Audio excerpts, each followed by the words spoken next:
എല്ലാവർക്കും നമസ്കാരം. ഞാൻ സരിതാ മഹേശ്വരൻ. ഇന്ന് ശ്രീകൃഷ്ണവിലാസ മഹാകാവ്യത്തിൻ്റെ 7ാമത്തെ സർഗത്തിലെ 57, 58 എന്നീ 2 ശ്ലോകങ്ങളാണ് നമ്മൾ പഠിക്കാൻ പോണത്. രണ്ടിലും വസന്തമാലിക വൃത്തമാണുള്ളത്. ശരത്കാലത്തിൻ്റെ വർണ്ണനയാണ് കവി നടത്തുന്നത്. നമുക്ക് ആദ്യം 57ാമത്തെ ശ്ലോകം നോക്കാം. സ്തനിത ഭ്രമദായിഭിർനിനാദൈർനൃപതീനാം വിജയപ്രയാണഭേദ്യ ജലദാപഗമേപി ഹംസയൂഥം ജനയാമാസുരുദഗ്രചിത്തകമ്പം. ആദ്യം പദച്ഛേദം പറയാം. സ്തനിതഭ്രമദായിഭിഃ നിനാദൈഃ നൃപതീനാം വിജയപ്രയാണഭേദ്യ ജലദാപഗമേ അപി ഹംസയൂഥം ജനയാമാസു ഉദഗ്രചിത്തകമ്പം. ഇതൊക്കെയാണ് ഇതിലെ പദങ്ങൾ വരുന്നത്. ശരത്കാലത്ത് എന്തൊക്കെയാണ് സംഭവിക്കുന്നത് എന്ന് പറയാണ്. സാധാരണ ശരത്കാലം വരുമ്പോൾ മഴക്കാറും ഇടിയും ഒന്നുമില്ല.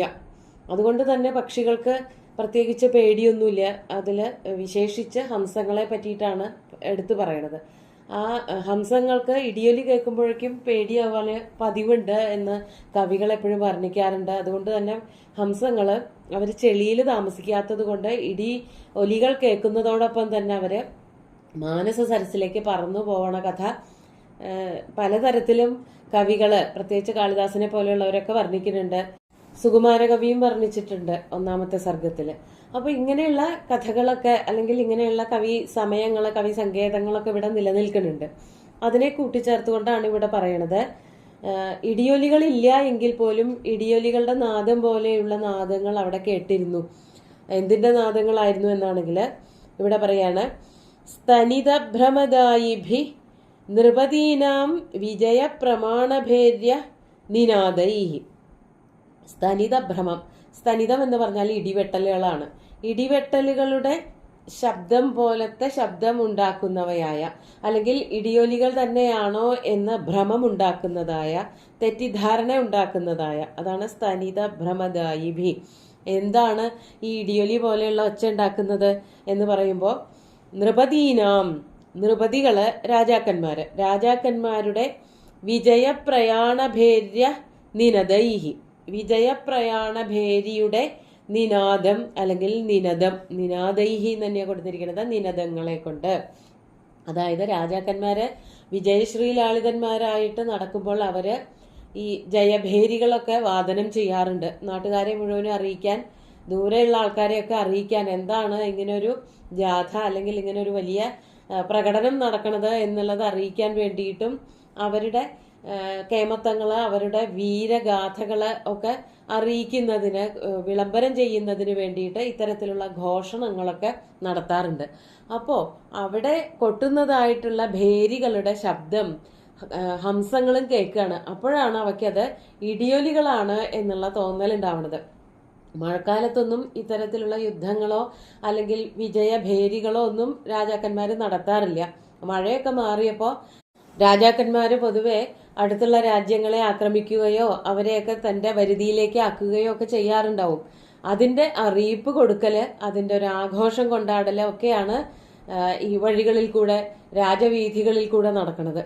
അതിന്റെ ശബ്ദം കേട്ടിട്ട്, അതാണ് വിജയപ്രയാണഭേദ്യ നിനാദൈഹി, വിജയപ്രയാണഭേദികളുടെ ഈ വാദ്യങ്ങളുടെ ശബ്ദം കേട്ടിട്ട്, അങ്ങനെ ഉറക്കുറക്കം അടിച്ചു വായിക്കുന്ന പെരുമ്പറ പോലെയുള്ള വാദ്യങ്ങൾ, അതിനെയാണ് ഭേരി എന്ന് പറയുന്നത്. അതിന്റെ ശബ്ദം കേട്ടിട്ട് സ്തനിതഭ്രമദായിഭിഃ നിനാദൈഹി, അത് ഇടിയൊലികളാണോ എന്ന് തോന്നും വിധമുള്ളതായ ശബ്ദങ്ങളെ കൊണ്ട്. ഹംസയൂഥം, ഹംസയൂഥങ്ങൾ എന്ന് പറഞ്ഞാൽ അരയന്ന കൂട്ടങ്ങൾ. അവർക്ക് എന്താണ് ഉണ്ടാവുന്നത്? ജലദ ആപഗമേ അഭി, ജലദ അപഗമം, ജലദങ്ങൾ എന്ന് പറഞ്ഞാൽ മേഘങ്ങളാണ്. മേഘങ്ങളില്ലാത്ത കാലത്ത് പോലും, ശരത്കാലം നല്ല തെളിഞ്ഞ ആകാശമാണെന്ന് കഴിഞ്ഞ ദിവസമൊക്കെ പറഞ്ഞു. ഒറ്റ മേഘങ്ങളും ഇല്ല, ഉണ്ടെങ്കിൽ തന്നെ വെളുത്ത മേഘങ്ങളേ ഉള്ളൂ, മഴക്കാറൊന്നുമില്ല. അങ്ങനെ തെളിഞ്ഞ കാലമാണ് എങ്കിൽ പോലും ഹംസയൂഥങ്ങൾ, അതായത് ഈ അരയന്നങ്ങളുടെ കൂട്ടം അവരുടെ മനസ്സില് പേടിയുണ്ടാക്കുന്നു. ഉദഗ്ര ചിത്തകമ്പം ജനയാമാസു, ഉദഗ്രമായ വർദ്ധിച്ചു വന്നതായിട്ടുള്ള ചിത്തകമ്പത്തിനെ, ചിത്തകമ്പം എന്ന് വെച്ചാൽ പേടി, മനസ്സിനൊരു വിറയൽ ഉണ്ടാക്കി കൊടുക്കുന്നു. ജനയാമാസു ആരാണ് ഉണ്ടാക്കി കൊടുക്കുന്നത് എന്നാണെങ്കിൽ ഈ ഭേരികളുടെ നിനാദങ്ങളാൽ ഉണ്ടാക്കപ്പെടുന്നു. ഈ ഭേരികളുടെ ശബ്ദം കേൾക്കുമ്പോൾ ഹംസങ്ങൾ പെട്ടെന്ന് മഴക്കാലം വന്നുവോ, ഇനി വീണ്ടും മാനസ സരസിലേക്ക് പോവാറായോ, ഇവിടെ ഒന്നും ഇരിക്കാൻ പറ്റില്ലേ എന്നുള്ള പേടി ഉള്ളവരായി തീരുന്നു. അവയ്ക്കൊക്കെ ചിത്ത പ്രകമ്പമുണ്ടാകുന്നു, ചിത്തകമ്പനമുണ്ടാകുന്നു എന്ന് കവി ശരത്കാലത്തിന്റെ സൗന്ദര്യത്തെ പറ്റി വർണ്ണിക്കുകയാണ്. ഇവിടെ ഈ ഒരു സന്ദർഭത്തില് ഇത്തരത്തിലൊരു ശ്ലോകത്തിന്റെ ആവശ്യമുണ്ടോ എന്ന് അറിയില്ല. അതായത് ശ്രീകൃഷ്ണന്റെയും ഗോപസ്ത്രീകളുടെയും കഥ ശരത്കാലത്തിന്റെ വർണ്ണന ഒക്കെയാണ് നടത്തിക്കൊണ്ടിരിക്കുന്നത്. അവിടെ ഹംസയൂഥങ്ങളുടെ ഒരു മാനസികാവസ്ഥയെ വർണ്ണിക്കാൻ വേണ്ടിയിട്ട് മറ്റു രാജാക്കന്മാരുടെ വിജയഭേരി നാദങ്ങളെ പറ്റി പറഞ്ഞു എന്നേ ഉള്ളൂ എന്നാണ് ശ്ലോകം വായിക്കുമ്പോൾ മനസ്സിലാക്കാൻ പറ്റുന്നത്. നമുക്ക് 58-ാമത്തെ ശ്ലോകം കൂടി നോക്കാം. ഈ ശരത്കാലത്തില് കാടില് പൂക്കളൊക്കെ ഉണ്ടാവുന്നതിനെ പറ്റിയിട്ട്, ചിലതരം പൂവുകള് ശരത്കാലത്താണ് ഉണ്ടാവുന്നത്, അതിനെ പറ്റിയിട്ടാണ് പറയണത്. ശ്ലോകം നോക്കൂ. വനവാത സമുത്ഥിതോ ജജൃംഭേ ദിവി സപ്തച്ഛദ സംഭവ പരാഗ നിഖിലസ്യ ശരീരിമണ്ഡലസ്യ ഭ്രമകൃച്ചൂർണ ഇവ സ്മരേണ കീർണ. ആദ്യം പദച്ഛേദം പറയാം. വനവാത സമുത്ഥിത ജജൃംഭേ ദിവി സപ്തച്ഛദ സംഭവ പരാഗ നിഖിലസ്യ ശരീരിമണ്ഡലസ്യ ഭ്രമകൃച്ചൂർണ ഇവ സ്മരേണ കീർണ. ഇവിടെ ആവർത്തിച്ചുള്ള അക്ഷരങ്ങള് ചൂർണ, സ്മരേണ, കീർണ എന്നൊക്കെ കാണുമ്പോൾ അതിന്റെയൊക്കെ ഒരു ഭംഗി ആവർത്തിച്ചു വരുമ്പോൾ തോന്നുന്നുണ്ട് എന്ന് മാത്രം. ധാരാളമായിട്ട് പദച്ഛേദം ചെയ്യാനൊന്നുമില്ല, സമസ്ത പദങ്ങൾ വളരെ കുറവാണ് ഇതില്. ശരത്കാലം വന്നപ്പോഴത്തെ വർണ്ണനയാണ്. മറ്റൊരു കാര്യം എടുത്തു പറയാനുള്ളത്, വനവാത സമുദ്ധിത എന്നാണ് വാക്ക് വരേണ്ടത്. ശ്ലോകത്തില് സംസ്കൃത പുസ്തകത്തില് വനവാസ സമുദ്ധിത എന്നാണ് പറഞ്ഞിരിക്കുന്നത്. ആ ഒരു പാഠം അത്ര ശരിയാണ് എന്ന് തോന്നണില്ല. വനവാതം എന്ന് പറഞ്ഞാൽ കാട്ടിലെ കാറ്റ്, കാറ്റുകൊണ്ട് പൊന്തിപ്പറന്നതായ എന്ന് തന്നെ അർത്ഥം പറയണം. എന്നാലേ ആ ഒരു ഈ ഒരു ശ്ലോകത്തിലെ അർത്ഥം പൂർണ്ണമായിട്ട് കിട്ടുള്ളൂ. വനവാസത്തിൽ നിന്ന് ഉയർന്നു വന്ന എന്നുള്ളത് തെറ്റാണ്. അങ്ങനെ പറയാൻ ഇതിലേക്ക് ഈ ഒരു പൂമ്പൊടിയുടെ കാര്യമാണ് വർണ്ണിക്കുന്നത്, അതുമായിട്ടൊട്ടും ചേർക്കാൻ പറ്റണില്ല. അപ്പോൾ സംസ്കൃത പാഠത്തിൽ ചെറിയൊരു തെറ്റുണ്ടെന്ന് തോന്നുന്നു. മലയാളത്തിലത് ശരിയാക്കി കൊടുത്തിട്ടുണ്ട്. ഇവിടെ പറയണത് എന്താണെന്നുണ്ടെങ്കിൽ സപ്തച്ഛദ സംഭവ പരാഗ. സപ്തച്ഛദം എന്ന് പറഞ്ഞാൽ ഏഴിലമ്പാലയാണ്. ഏഴിലമ്പാലയിൽ നിന്ന് പൊന്തി വരുന്നതായ, പൊങ്ങിപ്പറക്കുന്നതായിട്ടുള്ള പരാഗം പൂമ്പൊടി, അതാണ് സപ്തച്ഛദ സംഭവ പരാഗ. ഏഴിലമ്പാലയിൽ വിരിയുന്നതായ പൂക്കള്, ആ പൂക്കളിൽ നിന്നും പൊന്തി പറക്കുന്നതായ പൂമ്പൊടി. എങ്ങനെയാ പൊന്തി പറക്കണത് എന്നാണെങ്കിൽ വനവാദ സമുദ്ധിത. വനവാദം, കാട്ടിലെ കാറ്റ് വീശുമ്പോൾ ഈ പൂക്കളൊക്കെ കുലുങ്ങൂലോ, പൂക്കളൊക്കെ ആടിയൊലയുന്നു. ആ പൂക്കളിൽ നിന്ന് പൊന്തി വരുന്നതായിട്ടുള്ള പരാഗം. വനവാത സമുദ്ധിത സപ്തച്ഛദ സംഭവ പരാഗ. അതെപ്പോഴാണ് പാറിപ്പറക്കുന്നത്? ദിവി, പകൽ സമയത്ത്. പകൽ സമയത്ത് മുഴുവനും ഈ കാറ്റ് വീശുന്നുണ്ട് കാട്ടില്. അപ്പൊ കാട്ടില് കാറ്റ് വീശുമ്പോൾ ഈ പാലയിൽ കൂടെ, പാലവൃക്ഷം, പാലമരത്തിന്റെ കൊമ്പുകളെയൊക്കെ കുലുക്കിക്കൊണ്ട് കാറ്റ് വീശുന്നു. കാറ്റ് വീശുമ്പോൾ പൂക്കളിൽ നിന്ന് പൂമ്പൊടി പൊന്തിപ്പരക്കുന്നു.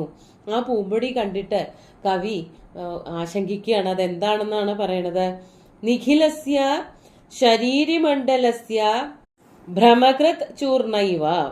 ഭ്രമകൃത് ചൂർണ എന്ന് പറഞ്ഞാല് ഭ്രമമുണ്ടാക്കുന്നതായ ചൂർണം.